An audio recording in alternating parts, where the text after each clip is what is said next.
నేపాల్లో ఈ క్షణం చరిత్రాత్మక సంక్షోభం జరుగుతోంది. కాఠ్మాండు వీధుల్లో మంటలు, నినాదాలు, ఆగ్రహంతో నిండిన ప్రజలు. పార్లమెంట్ భవనం, పార్టీ కార్యాలయాలు, ఇంతే కాదు మీడియా ఆఫీసులు కూడా అగ్నికి ఆహుతయ్యాయి.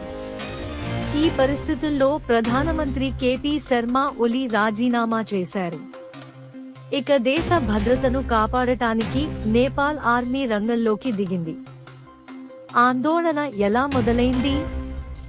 ఇది ఒక్కసారిగా జరగలేదు. 2025 ప్రారంభంలో ప్రభుత్వం సోషల్ మీడియాపై పరిమితులు విధించింది. ఇప్పటికే నిరుద్యోగం, అవినీతి, రాజకీయ అస్థిరతతో విసిగిపోయిన యువత, ముఖ్యంగా జెన్ జెడ్ తరం ఈ చర్యను సహించలేక వీధుల్లోకి వచ్చారు. మొదట శాంతియుత నిరసనలు జరిగాయి, కానీ కొద్ది రోజులకే అవి హింసాత్మకంగా మారాయి.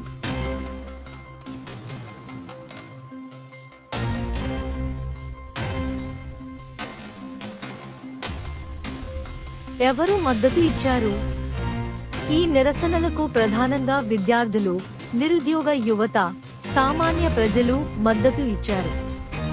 ప్రభుత్వం అవినీతి కేసులను పట్టించుకోకపోవడం, యువతకి ఉద్యోగ అవకాశాలు లేకపోవడం, ఖర్చులు పెరగడం, ఇవన్నీ కలిసి అగ్నిపర్వతంలా విరుచుకుపడ్డాయి.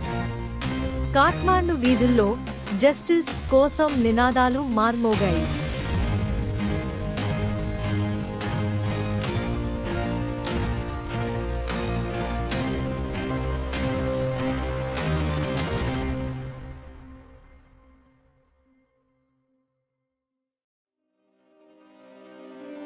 హింస ఎలా పెరిగింది? నిరసనకారులు పార్లమెంట్లోకి చొరబడి భవనాన్ని తగలబెట్టారు. పార్టీ కార్యాలయాలు, నేతల ఇండ్లు, హోటళ్లు కూడా మంటల్లో కాలిపోయాయి. మీడియా కార్యాలయాలు దాడులకు గురయ్యాయి. పరిస్థితి అదుపులో లేకపోవడంతో పోలీసులు వెనక్కి తగ్గి ఆర్మీ భద్రతను చేపట్టాల్సి వచ్చింది. ఆర్మీ చర్యలు భవిష్యత్తు.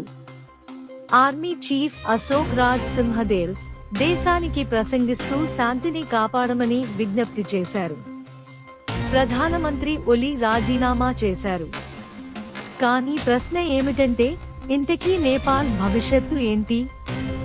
యువత డిమాండ్లను ప్రభుత్వం వినిపిస్తుందా? లేక మరిన్ని ఘర్షణలు జరుగుతాయా? ఒక విషయం మాత్రం ఖాయం, ఈ సంఘటన నేపాల్ చరిత్రలో కాళ అధ్యాయంగా నిలుస్తుంది. ప్రజల ఆవేదన, యువత కోపం, రాజకీయ వ్యవస్థ వైఫల్యం, ఇవన్నీ కలిసి ఒక దేశాన్ని కుదిపేశాయి. ఇది నేపాల్ 2025 సంక్షోభం కథ. మరిన్ని నిజమైన షాకింగ్ కథల కోసం ఛానల్ ని సబ్స్క్రైబ్ చేయడం మర్చిపోవద్దు.